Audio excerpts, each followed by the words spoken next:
च षष्ठं विकटमेव च सप्तमं विघ्नराजेन्द्रं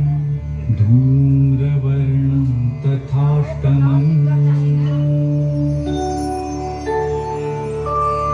नवमं भालचन्द्रं च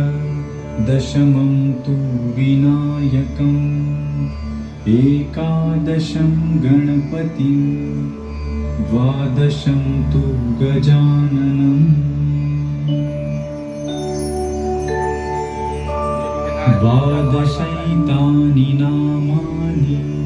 त्रिसन्ध्यं यः पठेन्नरः न च विघ्नभयं तस्य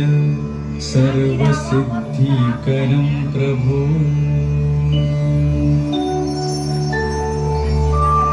विद्या